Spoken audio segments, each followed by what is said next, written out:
¿Qué tiene para decir? Legal, Barata. ¿Se reunió con Devido, Barata? ¿Se reunió con Devido? Hablamos de fútbol, él es de River, yo de Boca, así que estuvimos hablando de fútbol. Hablaron ¿Y del pedido de detención no habló? Uy. ¿De detención? ¿Del pedido de detención no habló? Esperá que se cayó un compañero, cronista. Un segundito, ¿nos podemos organizar? Un segundito, bueno. Sí, queríamos yo saber quiero ir a mi casa, ¿de qué nada habló más. con Julio Devido en el día de hoy? Hablamos de fútbol. Yo quiero ir a mi casa, nada más, ¿Pero gracias. Devido no habló del pedido de detención? Ni de la orden de, bueno, no de detención, pero sí No. indagatoria el próximo 23 de Te noviembre dije en su caso. 23 o 25, no me acuerdo, No, sí. 23 de noviembre. Bueno, vos lo sabés mejor que yo. ¿Y su situación judicial cómo es, Barata? Usted también, ¿no? ¿Está complicada? Vamos a ir a declarar como siempre. audio atrás, Gracias.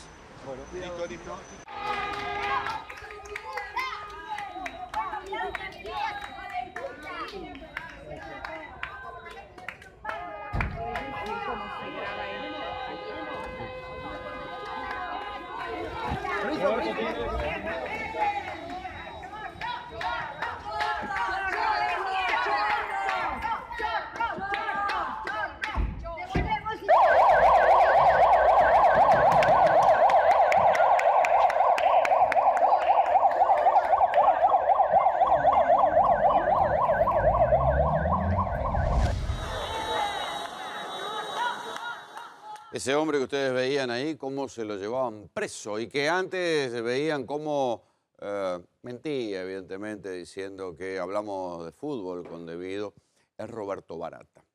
¿Quién es Roberto Barata? Era como el coordinador, uno de los coordinadores del Ministerio de Infraestructura. Claro, el Ministerio de Infraestructura que manejaba el todopoderoso Julio Devido tenía varios departamentos, manejaba diferentes áreas importantísimas, todas muy complicadas. Pero fíjense que todos los que dependieron en algún momento de Devido están todos adentro.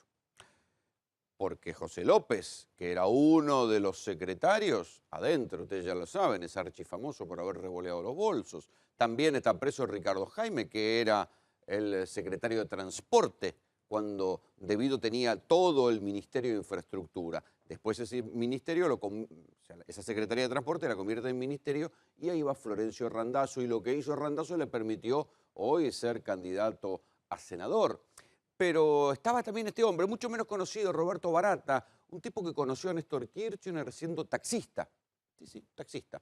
Trabajaba en una empresa de seguros, dice que tiene un título en comercio internacional, y empezó a trabajar con Julio Devido en los equipos técnicos del kirchnerismo y así cuenta la leyenda que fue creciendo y creciendo y creciendo hasta convertirse en el hombre que manejaba buena parte de la operatoria, de las decisiones del Ministerio de Infraestructura.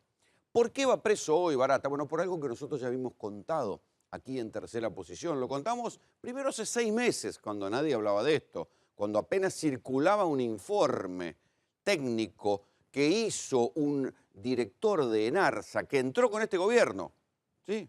A ver, uno de los directivos de ENARSA que llega con este gobierno ve las cuentas y los manejos que había con los buques de gas licuado, enseguida les explico qué son los buques de gas licuado, escribe un informe, ve los manejos y se lo presenta a Aranguren, al ministro de Energía del actual gobierno.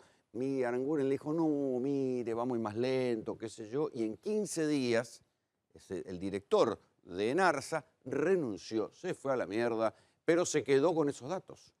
Y esos datos después fueron a parar al juzgado de Bonadío, que ya tenía una causa anterior por otra denuncia por esto mismo.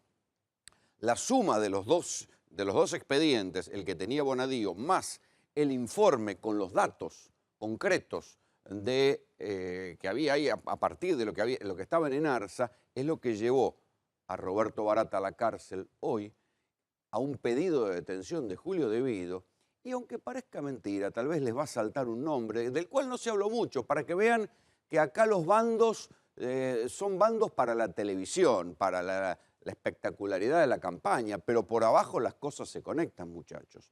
Porque no solamente Aranguren se sintió muy incómodo con el informe de ENARSA, claro, Aranguren era directivo de Shell y el Estado durante la gestión de Devido le compraba también a Shell buques de gas licuado con la misma operatoria.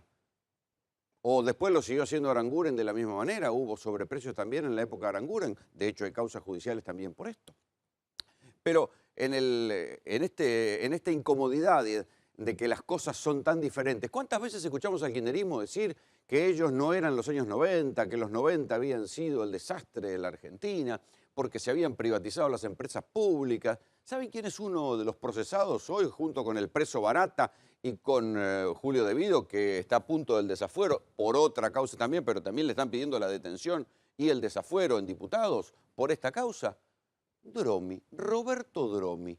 Los memoriosos sabemos que Roberto Dromi fue el arquitecto de las privatizaciones en los años 90 en la Argentina. O sea, fíjense, qué interesante. El tipo que diseñó las privatizaciones en los 90 fue el tipo que después el kirchnerismo contrató bajo la forma de una consultora para diseñar, no, en este caso no fue una restatización, sino un esquema por el cual a través de la empresa Enarsa se cobraban inmensos sobreprecios con los buques de gas licuado.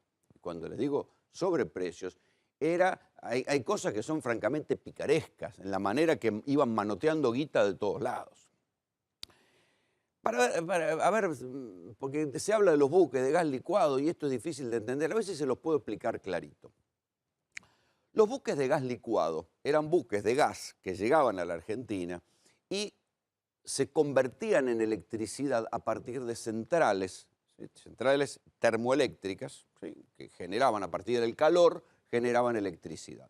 Las dos principales de estas centrales eran una que está en Ensenada, ustedes la habrán visto si andan por ahí, ven los cables que vienen a lo largo de la autopista Buenos Aires-La Plata, cables de alta tensión, es la central Brigadier López, y la otra la central Barragán, que está en Santa Fe. A su vez, hay 63 plantas generadoras eléctricas a partir de gas. Todo esto se empezó a hacer cuando había déficit energético. La energía estaba barata, subsidiada, la Argentina consumía mucha energía, era una decisión de matriz energética de la Argentina, subsidiar el déficit energético con energía barata. Se compraban estos buques de gas licuado, pero se compraban caros, muy caros. Todo era caro, se pagaba caro el contenido del buque, se pagaba caro el flete, se pagaba cara la descarga y se pagaba caro también el transporte con camiones desde el puerto, desde los buques, hacia las centrales hidroeléctricas, cuando estas centrales no estaban en un puerto como la de Ensenada. Se pagaba caro el contenido, a veces se compraba Venezuela, a veces se compraba otras petroleras, siempre se pagaba caro. Se pagaba caro también la operatoria en los puertos. A ver, para que ustedes se den una cuenta, Bahía Blanca no es Rotterdam, por ejemplo, ¿no? Bueno, Rotterdam es un puerto del primer mundo. En Bahía Blanca, descargar uno de estos camiones costaba $450.000, mientras que en Rotterdam el mismo servicio se paga $150.000. O sea, fíjense el nivel de sobreprecio que había. Los buques, por ejemplo, tenían que entrar, si entraban de día, era más barata la operatoria. Bueno, de casualidad, los buques de gas natural licuado siempre entraban después de las 18 y se terminaba pagando más caro, siempre. Las empresas que trasladaban, las empresas de camiones que trasladaban el gas licuado desde los puertos hacia las 63 centrales de generadoras eléctricas a partir del gas licuado, eran siempre 3 transportistas, sobre todo 3. Una llamada Chenil, otra Atalaya y otra llamada Veraldi. Esas empresas a su vez están vinculadas, según quien diga, o a Moyano o a Luis de Lía. Todas estas cosas son las que se van destapando cuando uno va abriendo el árbol de lo que viene de estos buques de gas natural licuado, ¿sí? De gas licuado, GNL se llama. Esto nosotros ya lo habíamos contado, o sea, esto que está llevando a Devido a una orden de captura, a Barata preso, nosotros ya lo habíamos contado, le dijimos, muchachos, la verdadera causa que lo va a invocar a Devido es esta. Todas las otras tienen que ver tal vez con cuestiones políticas, pero la decisión de pagar caro el gas licuado, de que hubiera sobreprecios y que a partir de ahí hubiera una cadena de felicidad en diferentes lugares de todo eso y de la cual iban mordiendo todo, guita, guita, guita y guita, era la causa más impactante que yo había escuchado en estos tiempos. Cuando nosotros lo contamos así. Realmente zafó Devido. ¿Por qué? Porque el juez Luis Rodríguez, el juez federal, que está investigando lo que pasó en Río Turbio, sobre un presupuesto de 26.000 millones de pesos, hubo, según la propia denuncia del fiscal Stornelli, una malversación de 265 millones de pesos para reactivar la usina de Río Turbio, para reactivar un tren que iba de Río Gallegos a Río Turbio. Bueno, todo eso es lo que se está investigando. ¿El juez qué dijo?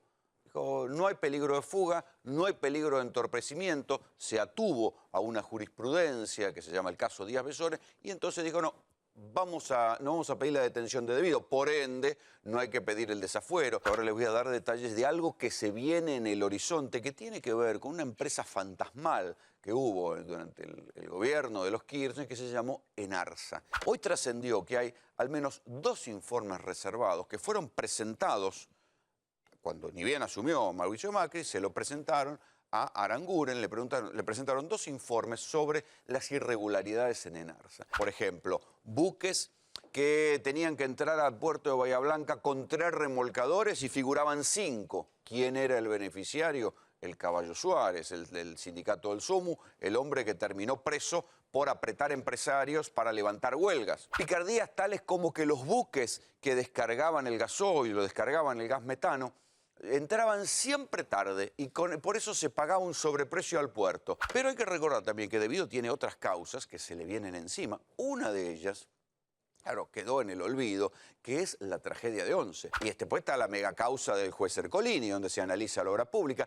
Pero el problema es que Debido nunca firmaba, y esto es lo que él dice siempre como en su defensa. Dice, yo no firmaba. Yo ejecutaba lo que estaba pactado en el presupuesto, cierto, obras que se habían acordado, y eso yo no lo firmaba. Pero atención, porque después viene quién era el que firmaba en cada uno de los casos. En el caso de Enarsa, el que firmaba buena parte de los pedidos y de las órdenes de compra del combustible era Roberto Barata, un hombre que era la mano derecha de Debido. Y si van contra Barata, como también están yendo en la causa de Río Turbio, van derecho contra Debido. Ahí va a venir el debate jurídico después. No, el tipo que no firma, aunque tenga la responsabilidad política, ¿tiene la responsabilidad penal? Eso es una cuestión que para discutir. Digamos, en la Argentina ya se sabe que en el derecho una cosa es probar que alguien hizo una tropelía y otra, hay que probarle también que la guita haya ido para ahí. Eso es lo que va a rondar la cuestión Debido, pero presten atención a lo de los buques, porque lo de los buques pinta para que es una inmensa bola de plata que se fumó, como siempre, en el aire. Bienvenidos. Entonces, tercera posición. Eso fue lo que contábamos el 7 de julio, ¿sí? Donde decíamos, atención con lo de los buques, atención con lo de los buques. Bueno, ahí lo tienen a Barata preso. ¿Qué era lo que hacía Barata? Igual que Debido, no firmaba, daba las órdenes por teléfono. ¿A quién? A los directivos de Enarsa. Le decía cuánto había que comprar, cuánto gas licuado había que comprar.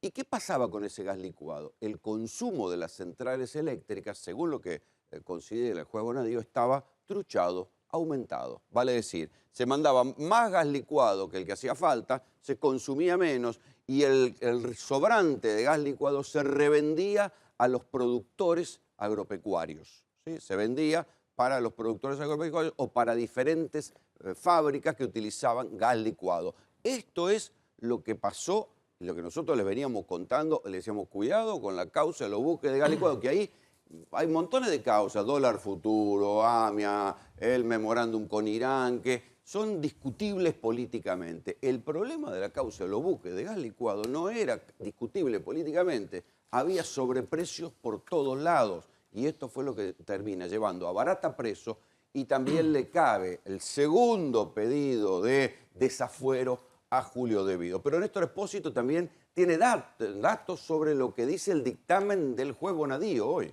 El juez Claudio Bonadío, buenas noches, Rolando, habla de 2 funcionarios heredados por el kirchnerismo desde el menemismo en los 90. Uno acabas de nombrarlo, es José Roberto Dromi. Dice el juez Claudio Bonadío que el propio Dromi admitió haber cobrado por una tarea que él llama de asesoramiento $6.260.000 por esta tarea. Se asesora caro el hombre, ¿no? Que en realidad el juez Bonadío dice aquí no hubo un asesoramiento, sino una tarea de intermediación. Dromi, a través de una consultora, intermediaba con Enarsa para darle un marco de legalidad a esta historia. Este es el primer funcionario. O sea que Dromi, el del menemismo, va preso, va no sé si preso, pero va procesado acá también. El hijo también, ¿no? El hijo también. Entre los dos tenían la consultora. El otro funcionario importante en esta historia es Daniel Cameron. Daniel Cameron era el secretario de Energía. El Era eterno él secretario de Energía del kirchnerismo. Tal cual, tal cual. Él también venía como una herencia del menemismo y él también tenía aquí un rol importante. ¿Cameron venía del menemismo? No sabía. También. Él tenía en esta historia la función de decir, bueno, hace falta tanto gas, y eso se transformaba luego en el pedido del gas. El problema con el gas es que el gas llegaba caro, se ponía en boca de pozo. Hay dos formas de poner el gas en boca de pozo, o produciéndolo, o trayéndolo en buques metaneros y poniéndolo donde arranca la tubería general. Ese gas llegaba caro y se distribuía barato, con lo cual había un doble perjuicio en esta cuestión del sobreprecio y después el recupero pequeño, el recupero escaso. Sí, pero era todo un disparate. Digo, esto que contábamos en julio, en su momento decíamos, a ver, Bahía Blanca, el puerto de Bahía Blanca, el puerto Ingeniero Guaita en Bahía Blanca tiene 3 remolcadores, sin embargo pagaban por 5, explíquemelo. Sí, además el tema... La maravilla del curro que se puede hacer con los presupuestos estatales. Sí, además de esta cuestión, en lo que Bonadío señala y resalta y subraya es que no había forma de controlarlo, porque los encargados de controlarlo eran los mismos que llevaban a su cargo, que ejecutaban la orden para comprar ese mismo gas. Entonces era un circuito que cerraba, esto es lo que dice el dictamen de Bonadío, que cerraba perfecto. La compraban y la vendían en el mismo tiempo y ellos controlaban que todo estuviera bien. Por esto es que los procesa. Y atención con este dato.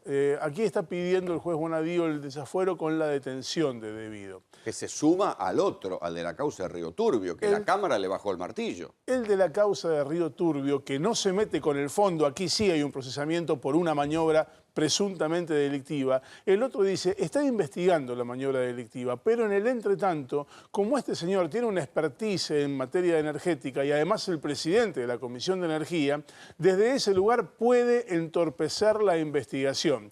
Como el que lo dice es la Cámara, lo que hace suponer es que una vez que se le quiten los fueros y Debido vaya a prisión, va a pedir su excarcelación al juez de primera instancia, al cual la Cámara le dijo, no, tenés que meterlo preso. Y ese dictamen es apelable ante la Cámara, que ya dijo que tiene que estar preso. Con lo cual estamos hablando parte baja de 1 añito de prisión antes de tener alguna posibilidad de recuperar la libertad. O sea que Debido, si lo desafueran, se come 1 año preso de pique. ¿Cuánto menos? Para empezar a hablar. ¿Cuánto menos? Rolo, ¿te puedo agregar un datito, Sí. si es que te parece muy breve? Muchas empresas, estaciones de servicio que tienen que homologar, por ejemplo, sus tanques y demás, o que estaban flojas de papeles en el Ministerio de Planificación Debido, ¿sabes con qué nos mandaba a hablar? No. Para terminar los papeles al estudio Dromi. Cualquier empresario de esto puede dar fe. ¿A las estaciones de servicio? A muchas empresas, sí, que ponían estaciones de servicio, que tenían que homologar sus tanques. Los tanques tienen que estar homologados, tienen todo un proceso como si fuese un O proceso. sea, no lo hacía el Estado, lo ISO mandaba a hablar con el 9001. estudio Dromi. Lo hace el estudio Dromi y lo hacían también las universidades. Como las universidades competían con las empresas, ¿sí? Para igualarlas y ponerlas en pie de igualdad había que arreglar los papeles. ¿Quién arreglaba los papeles? El estudio Dromi. Cualquier empresario puede dar fe de esto, Rolo, si lo El cito. estudio Dromi es seguramente uno de los que más conoce de derecho administrativo, junto con el estudio de Casañe, es seguramente el que más conoce de todo esto, y aquí hay otra persona importante en esta historia que le ponía además el asesoramiento jurídico, también heredado del menemismo y también ex ministro de la Corte, que fue Rodolfo Barra. Está bien, pero también no lo asesoraron en términos jurídicos, muchachos, si están cayendo sopre de a uno. Sí, es llamativo que se haya encontrado, que el fallo de Bonadío haya encontrado tantos lugares por donde entrar a la causa. Pero, muchachos, acá hay de todo. En este programa tenemos sorpresa de todos los colores, porque si algo faltaba en la Argentina, ¿sí? Algo faltaba en la Argentina, en esta causa que yo les vengo contando del lavado de narcos colombiano, que nadie podrá decir que es una operación de campaña, porque bajó de Estados Unidos, cayó como una bomba en el medio de la campaña electoral, salpicó para todos lados, porque llegaba, los que no vieron a los tipos que estaban lavando plata habían sido el Frente para la Victoria, era el intendente de Pilar, de Cambiemos, Nicolás Ducoté, el tren en el cual había puesto la firma Florencio Randazzo, la estación de tren VIP que iba a venir desde ese parking gigantesco que ahora es un elefante blanco en Pilar. Bueno, si algo faltaba en ese quilombo, era que nada menos que Chicho Serna, el legendario 5 de Boca, terminara involucrado en el lavado de dinero de los narcos colombianos. El viernes 29 de septiembre, la Gendarmería Nacional allanó el célebre Café de los Angelitos junto con 10 restaurantes más en el marco de una causa por supuesto lavado de dinero narco. El tradicional Café de los Angelitos en el barrio porteño de Congreso, este mítico ícono del tango, ha sido uno de los varios lugares allanados por orden del juez Barral. En los operativos que buscaban recolectar pruebas para la causa en la que se investiga el presunto lavado de dinero y narcotráfico, también intervino personal de la Procuraduría de Narcocriminalidad, la Procunar. De forma paralela fue detenido el jefe de la banda narco, José Piedrahíta Ceballos. Fiscalía. Buenos días, Fiscalía. Venga para acá. ¿Usted cómo se llama? Carlos Mario.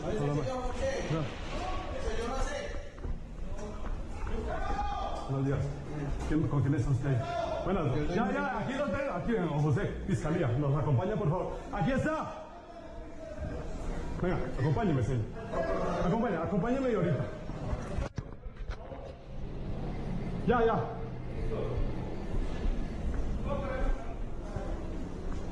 Venga. Por favor, por aquí. Piedrahíta era buscado por Interpol por delitos de corrupción y lavado de activos proveniente del tráfico de cocaína en Colombia. Venimos a hacer una notificación a usted de una circular roja. Ahorita el procedimiento, estamos en eso porque creo que va para Bogotá. Pero ya digo, entonces, si gusta, me acompaña para que se...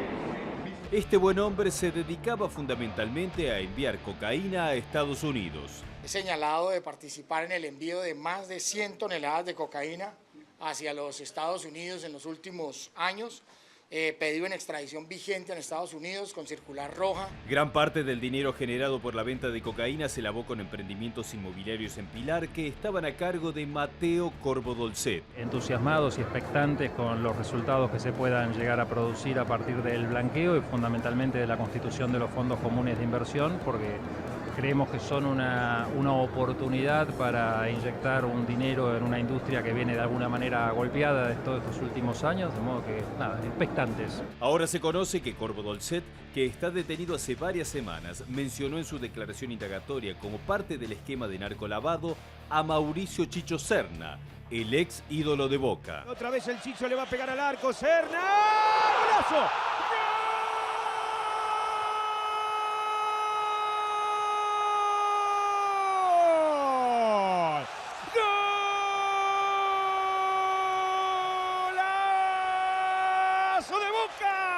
Que lo recontraparió, donde la puso el colombiano, a pesar de que hubo un rebote, creo. Gana Boca 2-0 a Lanús. Colombiano, qué pedazo de gol, muñeco. Corvo Dolcet sostuvo que el narco colombiano José Piedrahíta Ceballos fue quien planeó un intercambio de propiedades que le pertenecían en Colombia por otras que Serna tenía en Argentina. Se trata de una camioneta último modelo, un Volkswagen Bora, una casa amoblada en el country San Diego, valuada en poco más de $1 millón, un departamento amoblado sobre la Avenida del Libertador, y 2 terrenos en un barrio privado en General Rodríguez. Chicho Serna es una marca registrada, de hecho ya se hizo todo, ¿cierto? Yo en mis últimos años de carrera como futbolista ya venía como programándome para esa retirada, pero también para el inicio de una nueva etapa de mi vida. Y aún así programándome, pues el día que en Nacional me dijeron no va más, hasta acá jugó fútbol, yo dije, esto es en serio, o sea, ahora sí tengo que ir a trabajar. Pero eso no es todo. Fruto de los allanamientos surgieron también los nombres de María Isabel Santos y Sebastián Marroquín, la viuda e hijo de Pablo Escobar Gaviria. No conozco narcotraficantes jubilados. Nadie, ¿eh? Eso es así. Y además, yo creo que tú quieres construirte y has conseguido una vida en paz, ¿no? Bueno, ha sido una búsqueda difícil y permanentemente en el camino de la vida te ponen trampas a ver si te conviertes en ese Pablo Escobar. Hoy hasta me amenazan por no haberme convertido en Pablo Escobar. Los familiares de Escobar están sospechados de haber sido intermediarios para lavar plata con un negocio millonario en la localidad de Pilar. ¿Hasta dónde llegan las redes en Argentina del narco Piedrahíta Ceballos? A ver, muchachos, tengo anotaciones del cuaderno, tengo expedientes, porque es tanto lo que hay para contar de lo que habló Corvo Dolcet y de lo que lleva a la viuda de Pablo Escobar, ¿sí? Y a Chicho Serna, que hay que tomar nota Todo esto que yo le voy a contar está en expedientes judiciales. Como les digo siempre, no es una sanata de periodistas, no es un chusmerío de barrio. Lo que les voy a contar son expedientes judiciales, declaraciones, o sea, gente que puso la firma en lo que dijo, fiscales, jueces, todas estas cosas. Quiero arrancar por este hombre, Piedrahíta Ceballos, el que desencadena todo el quilombo que está sacudiendo el narcolavado en la Argentina. Piedrahíta Ceballos se había asociado con Mateo Corvo Dolcet y este es el que está prendiendo el ventilador. ¿Sabrá este hombre lo que está haciendo? Porque, muchachos, yo no me animaría a prender el ventilador y hablar tan alegremente cuando está en juego el dinero de los narcocolombianos. Pero esto es una opinión, yo tampoco soy asesor de Corvo Dolcet.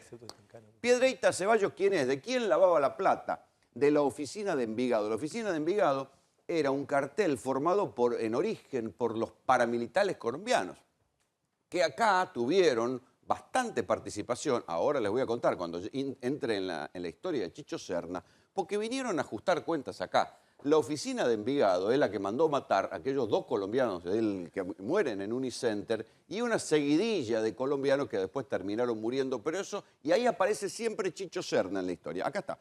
Esto es el doble crimen de Unicenter. Y les digo que aparece Chicho Serna en serio, porque iba a dormir a la casa de uno de los narcos que termina muerto.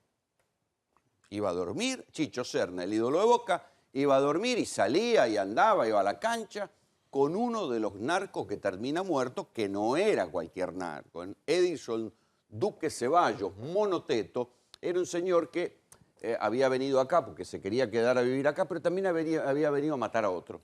Esas cosas que hacen los narcos colombianos, esa pavada. Pero quiero volver al diagrama original. Acá está. Pablo Escobar, el legendario, no necesita presentación. La viuda y el hijo se radican en la Argentina durante el menemismo con documentos truchos, pero reales. O sea, documentos extendidos con nueva identidad por el Estado colombiano y en un acuerdo político ¿con quién? Con Carlos Menem en los 90. Uno de los lugartenientes, el jefe de los laboratorios de Pablo Escobar, era don Berna, Diego Fernando Murillo. ¿Qué pasa con don Berna? Con el tiempo se convierte en uno de los que lavaba plata, o sea, la plata de don Berna la lavaba Piedrahíta Ceballos. Don Berna, ¿qué hizo? Se acogió a un acuerdo con los Estados Unidos, con la DEA, y está viviendo alegremente en Estados Unidos. Se fue para arriba el muchacho, delató a los que tenía que delatar, y cuando don Berna empieza a prender fuego gente, prende el ventilador, y otro muchacho que se llama Macaco, de apodo Macaco, Carlos Jiménez Naranjo, también empieza a hablar y empieza a prender el ventilador sobre los narcos colombianos que venían. Es como lo que se desgaja de los 2 grandes carteles, del cartel de Cali y Medellín. Ahí se empieza a pudrir la cosa y empiezan a matarse entre ellos. Como parte de toda esta historia, ¿cómo se conecta Piedrahíta Ceballos? Bueno, don Berna y Piedrahíta Ceballos se conocen. Esto está probado en el mundo del narcotráfico colombiano. Piedrahíta Ceballos llega a Corvo Dolcet a través de la viuda de Pablo Escobar y el hijo. ¿Vieron ese que decía que, bueno, que él no tenía nada que ver con el narcotráfico? Bueno, en los allanamientos, no les estoy contando chusmerío, en los allanamientos encontraron un documento de Corvo Dolcet y Piedrahíta Ceballos, pero un documento donde Corvo Dolcet le reconoce una comisión del 4,5% de toda la guita que traiga Piedrahíta Ceballos a la Argentina, que era mucha, o sea que se calcula que solamente lavaron entre 15 y 20 millones de dólares, se la iba a pagar a la viuda de Escobar y a su hijo. 4,5% de toda la guita que trajera. 15 o 20 millones de dólares es lo que figura en blanco. Hay que ver cuánta guita trajeron realmente. ¿Quién lo dice esto? Corvo Dolcet. Lo encontraron en un documento. O sea que no es que nosotros les estamos diciendo alguna presunción, nada.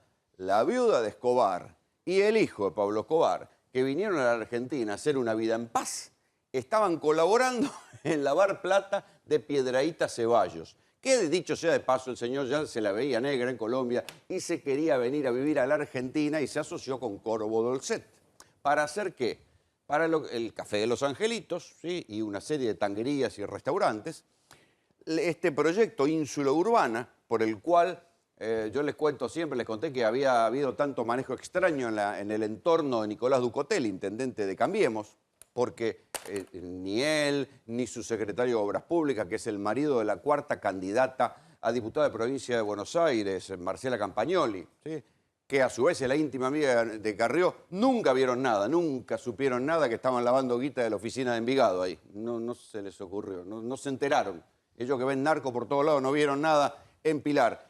Y Pilar Parking, la gestión de Humberto Zúcaro, que era del Frente para la Victoria, más cercano a Scioli, tampoco vio nada. Nunca vieron nada, que Mateo Corvo Dolcet estaba lavando la guita de Piedrahíta Ceballos y construyeron ese elefante blanco que quedó por ahora vacío. Ahora quiero volver a la historia de Chicho Serna. ¿Cómo entra Chicho Serna en esta historia? A ver si les puedo contar. Chicho Serna no es la primera vez que aparece en una causa vinculada al narcotráfico. Ahora, acá Juan Enrique les va a explicar cómo es lo del cambalache. Chicho Serna, acá lo tienen, lo dice Corvo Dolcet, insisto, no lo digo yo. Corvo Dolcet, cuando declara en la causa, dice que Piedrahíta Ceballos había arreglado con Chicho Serna, o sea, el tipo que está preso, que fue preso hace poco por lavar plata de los narcos en Colombia, arregló con Chicho Serna que cuando se viniera a la Argentina iba a hacer un cambalache. Cambalache, nosotros sabemos que es un cambalache. Bueno, allá el cambalache es otra cosa en Colombia. El cambalache, se entiende, es una operación que hacen los narcos para intercambiar propiedades. ¿Sí? Yo te doy una casa, un auto y vos me das acciones de una empresa y así hacemos un revoleo y en ese revoleo se disimula la propiedad. Chicho Serna entonces, según Corvo Dolcet, lo declaró en la causa, había arreglado, acá tengo la declaración de Corvo Dolcet para que vean que no es un invento mío, había arreglado hacer un cambalache con el tipo que está preso en Colombia por lavar plata de los narcos más poderosos y más malos de la tierra, o sea, los narcos colombianos. En cuanto a la operación de las propiedades, dijo Mateo que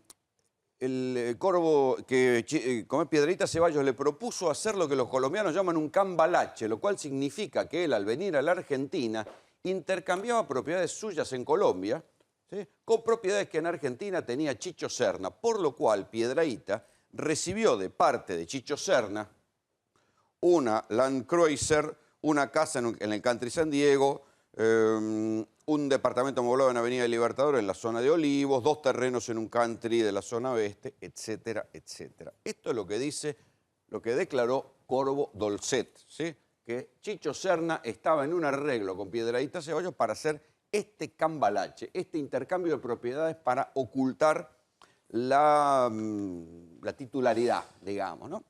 Ahora bien, no es la primera vez que Chicho Serna aparece en una causa vinculada al narcotráfico. Yo les contaba recién. Cuando fue el doble crimen de Unicenter, acá tengo también la foja del fiscal de esta causa que se instruye, y recuerden que el doble crimen de Unicenter fue una causa escandalosamente encubierta por el fiscal general de San Isidro, Julio Novo, que terminó echado y ojalá algún día termine preso, porque le quitaba, el fiscal que tenía que investigar quién había matado a los 2 colombianos de Unicenter, no le dejaban ni la computadora en su lugar, no le daban plata, lo mandaban a cualquier lado a hacer tareas para que no pudiera investigar. Este fiscal se quejó, fue a la Justicia Federal le dio la razón y lo terminaron echando a Novo por encubrir a los narcotraficantes. Bien, Chicho Serna en esa causa, le cito la declaración de uno de las personas allegadas a Edilson Duque Ceballos, Monoteto. Dice que Chicho Serna tenía una íntima relación con las víctimas de autos, o sea, con los 2 muertos. La relación se encuentra probada en la declaración brindada en sede por Guillermo Marcelo Fernández cuando dice que Chicho Serna era un empleado de Edilson Duque Ceballos, Monoteto. Dice que Chicho Serna con su esposa en algunas oportunidades visitaba la casa de Pilar del jefe. ¿Sí? Que la primera vez, lo reconocí porque me gusta el fútbol, dice también que se quedó a dormir. O sea, Chicho Serna dormía en la casa del narco que después terminó muerto, acá en Pilar. El dictamen judicial dice también que no lo procesan por lavado de dinero porque no es el objeto de la pericia, o sea, no es el objeto de la causa, pero que lo podrían haber procesado por lavado de dinero, que es justamente lo mismo que está diciendo Corvo Dolcet ahora que hacía Chicho Serna con Piedrahíta Ceballos, intercambiar propiedades, que es una manera de ocultar el origen de esas propiedades. Hay que decir que obviamente Chicho Serna ganó mucha guita como futbolista, no es que necesite hacer esto por guita. Ahora, ¿por qué lo hace? Es un misterio.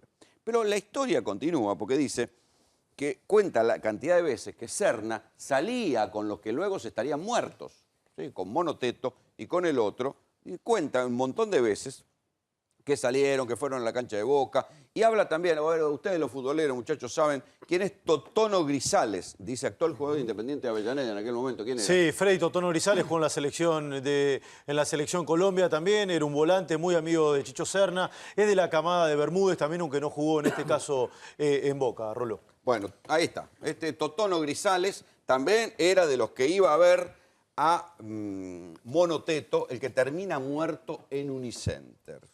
El doctor Damiano Detti conoce esta historia porque me ha ayudado a entenderla varias veces, este expediente. ¿Qué tal? ¿Cómo está Rolando? A ver, es que arrancamos por... A ver, digamos, la madeja empezó a desarrollarse gracias a este fiscal de San Isidro, Angelini, que es el que se encontró con este monstruo en donde estaba siendo encubierto por el fiscal Novo, Caro, Bayán y todos, que te aviso, fue confirmado el procesamiento por la Cámara de Casación Penal. La sala creo que la cuarta era del doctor Boriski. O sea, quiero decir, no es que simplemente se le ocurrió a un fiscal denunciar a su jefe. O sea, está confirmado por toda la línea, toda la escala de la justicia federal. Entonces, ahí se empezó a desentramar el ovillo. Que ahora uno se da cuenta lo grande que era. Vos fijate que este chico Serna, ya en el 2007, estaba imputado por la justicia colombiana. En el 2007. Por su relación con paramilitares colombianos. Sí, con un famoso Jorge 40, que sería una persona que mató a 48 personas. 48 personas. Ahora, el punto es este. El punto es, claro, primero tenemos el narcotráfico, allá en Colombia. Encuentran el paraíso en la Argentina. No solamente por la droga, sino también para el blanqueo de plata. Y ahí está el fondo de la cuestión. O sea, porque, en definitiva... Vos sabés que siempre en la justicia agarran al salame, digamos, sí, al chiquitaje, al gil. perejil, en lo que sea narcotráfico, en el que vende droga. Ahora, ¿qué pasa con La Plata? Nosotros sabemos que la bonaerense fue siempre el único cartel en la Argentina, vamos a decir, que regulaba la droga. La sigue regulando, ¿está? Ahora por ahí se está sumando un poco gendarmería, pero en principio es la policía bonaerense. Entonces, ¿pero qué pasaba con La Plata? Porque el Country Abril, Aires de Pilar, bueno, este monstruo que vimos de las cocheras, como que nunca le prestaban atención. Entonces, obviamente hay una guerra de mafias y se están, vamos a decir, tirando los trapitos. Ahora, ¿qué pasó acá con Angelini y con Novo? Había un encubrimiento que hasta ahí se sabía algunas cosas, como separada. Vos fíjate, ahí el doctor Angelini dijo, no nos vamos a meter en lavado de dinero por ahora, porque acá estamos investigando el doble crimen. Claro. Pero después se encontraron que se vinculaba el doble crimen con el triple crimen. O el triple crimen.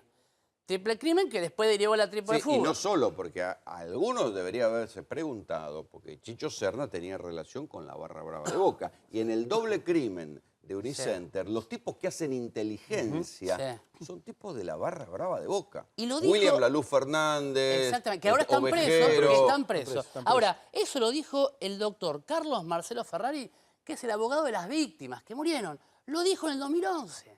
O sea que él ya lo dijo en el 2011. Más allá de este testigo que vos mencionaste, lo dijo también el abogado de las víctimas. Porque uno, a ver, si nos entendemos, no es que vienen los colombianos e inmediatamente ya encuentran, ya se relacionan con la 12, porque la 12 pone un aviso que dice, a ver, nosotros prestamos servicio de sicariato. Digamos, no es así, no funciona así. No Entonces, funciona. alguien lo tiene que haber presentado.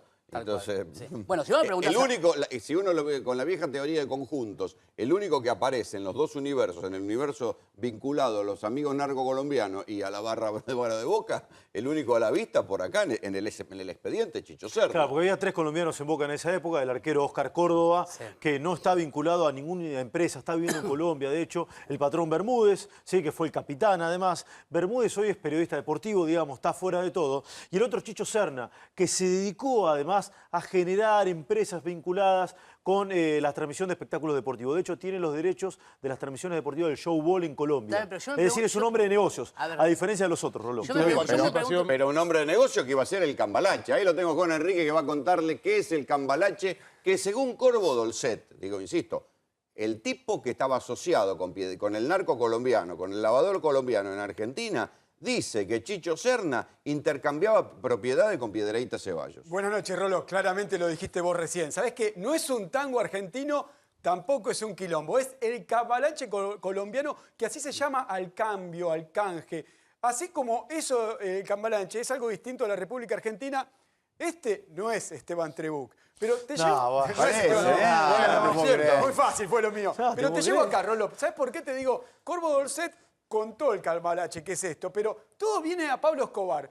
Pablo Escobar era un apasionado del fútbol, tanto que obligó a los jugadores de la selección en la Hacienda Nápoles a jugar al fútbol con él. Que, mira, tan apasionado que Atlético Nacional de Colombia salió campeón de la Copa Libertadores en 1989 gracias al dinero de Pablo Escobar. Y sabes que en un enfrentamiento de Atlético Nacional con Deportivo Cali hubo un penal en contra que mandó a matar el árbitro. ¿Por qué eso tiene que ver? Bueno, un árbitro que cobra mal se lo merece, viejo. ¿Por qué te cuento eso?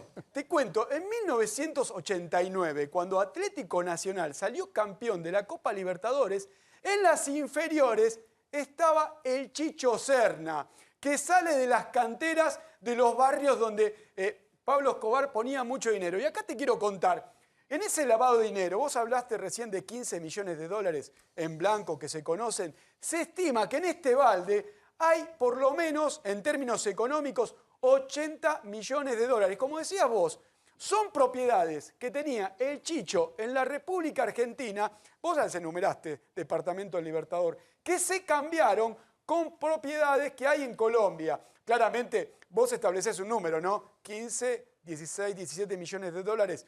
En términos económicos, cuando mirás las escrituras, hablamos ya prácticamente de un número cercano a los 80 millones de dólares. Eso sí que es un dinero. Acá Néstor Espósito quiere contar algo. Está muy preocupado Serna en estos momentos. Se sorprendió con esta situación que se enteró hoy por los diarios. Y ya empezó a hablar con sus amigos, en principio del fútbol, para pedirles consejos respecto de qué hacer. No habría que descartar que en los próximos días designe a un abogado defensor en el marco de esta causa. Debería hacerlo. Pero ahora quiero volver un poco al conurbano, muchachos. Mejor dicho, quiero volver a La Plata, ¿no? Porque una de las cosas que pasó cuando bien asumió María Eugenia Vidal en provincia fue la triple fuga, el papelón, cuando se fugan los hermanos Lanata y uno de los Esquilazzi. Ahí en ese momento relevan a buena parte de la cúpula bonaerense. Sin embargo, relevan porque sospecha de connivencia, que se les había escapado la tortuga, bueno, que andaban los Lanata y los Esquilazzi cruzando toda la provincia. Echó a todos menos agresivo. Exactamente. Uno de esos comisarios, y sin permiso, digamos, y sin autorización de la gobernadora Vidal, fue recontratado por el intendente de La Plata, Julio Garro, un hombre que ya había tenido problemas con el anterior secretario de Seguridad, con el Piqué, que lo había puesto, se terminó procesado por una fiesta ilegal que sucedió a los pocos días de asumir Garro, una fiesta ilegal donde se termina ahogando una chica en una pileta. Bueno, el secretario de Seguridad de Garro terminó procesado y ahora contrató a otro jefe de la bonaerense que había sido echado.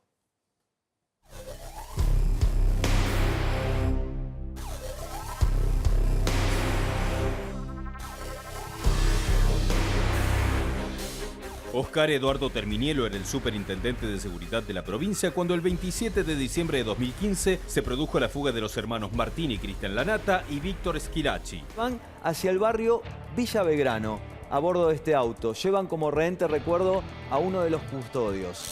Ofrecen 2 millones de pesos de recompensa por los hermanos Lanata, hermanos que se han fugado en plena madrugada del penal, aparentemente con la complicidad de guardiacárceles, donde tomaron de rehenes algunos y después se dieron a la fuga. 2:45 AM, las cámaras de seguridad toman una camioneta negra en la ruta 205 en la que irían los 3 prófugos. Este episodio golpeó fuerte a la gobernadora María Eugenia Vidal, que había asumido el mandato 17 días antes. No hubiera sido posible esa fuga sin complicidad de una parte del servicio penitenciario. Y eso lo sabemos todos, es más que evidente. Por eso, a las pocas horas de que la fuga se generó, tomé la decisión de cesantear a la jefa del servicio penitenciario y a toda la cúpula. Inmediatamente siguió un operativo de recaptura que hizo agua por todos lados. Los prófugos se movieron por las rutas de la provincia y por barrios del conurbano como si fueran invisibles. A esta Quinta llegaron los 3 prófugos, así lo confesó la única persona detenida en este caso hasta el momento. Se trata de El Faraón. De 3 a 4 NN como ocupantes, reitero, de 3 a 4 NN como ocupantes, quienes al ser interceptados en operativo en ruta 20 y acceso a la ciudad de Rancho, efectúan disparos de arma de fuego, hiriendo a 2 efectivos de esta policía. Las tropas especiales también están avanzando. En estos momentos nos piden que tomemos distancia, que nos retiremos. Se escuchó un tiro, se escuchó una detonación. Les doy la primicia, esto es la primicia. Hace 5 minutos los agarré con un equipo mío acá en el molino de Spalletti. La gobernadora Vidal enseguida pasó a retiro obligatorio a 7 comisarios generales, entre ellos a Oscar Terminielo, por las sospechas de que un sector de la policía ayudó a la banda a escapar durante 13 días. Marcelo, agachate y conocelo. No, Julián, te habla, comisario de Peleta. Mamá, ¿Qué me cortés? pero ¿y si me están molaseando? ¿Qué querés que haga? Che, no estoy más en Espeleta, ¿Eh? No estoy más en Espeleta. Ya sé. Ah, bueno. Ya sé. Bueno. ¿Dónde estás? El jefe distrito acá de Almirante Brown. Mamá. Ahora tenés banca, Ahora tenés banca acá, loco. No diga nada. No diga nada, que están todos los teléfonos pinchados. El Ministerio de Seguridad de la provincia dispuso el pase a retiro activo obligatorio de 7 comisarios generales. De esta forma, Cristian Ritondo ordenó reemplazar al comisario general Oscar Eduardo Terminielo. Yo más que purga, yo creo en una reforma profunda del sistema policial de la provincia. Lo increíble de todo esto es que el intendente de La Plata, Julio Garro, designó como funcionario municipal a Terminielo, uno de los jefes policiales echados por la gobernadora. Digamos, es decir, la provincia lo separa y con motivos suficientes no debería estar cumpliendo funciones en el municipio, pero me parece que esas explicaciones las tiene que dar el intendente. Que él haya estado en ese momento en la fuerza no implica que haya tenido que ver directamente con la triple fuga, de ninguna manera. Terminielo cumple ahora un rol en la Secretaría de Seguridad de La Plata, donde fue nombrado como director de la unidad de enlace con las fuerzas de seguridad. En el municipio se consideró que es una persona idónea para ocupar ese cargo por el conocimiento que tiene. Lo único que está haciendo acá en la municipalidad es la coordinación con las diferentes fuerzas de seguridad de otro ámbito. Bueno, muchachos, así es como se reciclan los comisarios. Lo tienen un problema, los echan por las cosas habituales de la bonaerense y después se terminan reciclando en la política. ¿O no, Deti? Mira, ese es el punto. Vos fíjate, en Malvinas Argentinas tenés a Becerra, ex de DI de San Martín. Tenés acá, Garro acaba de contratar a Terminielo. Si bien es verdad que no tiene, vamos a decir, un sumario en asuntos internos, justamente los que no tienen un sumario en asuntos internos es porque tuvieron cobertura. Ahora esta persona fue echada, fue desplazada. Enlace con la policía bonaerense, o sea, a ver, o estamos cambiando, o estamos renegociando, o pautando para las elecciones, para gobernabilidad, y después vemos qué hacemos. Decídanse. Hacer caja se llama eso. Nosotros nos vamos. Esta fue tercera posición. Nos vemos mañana. Chao.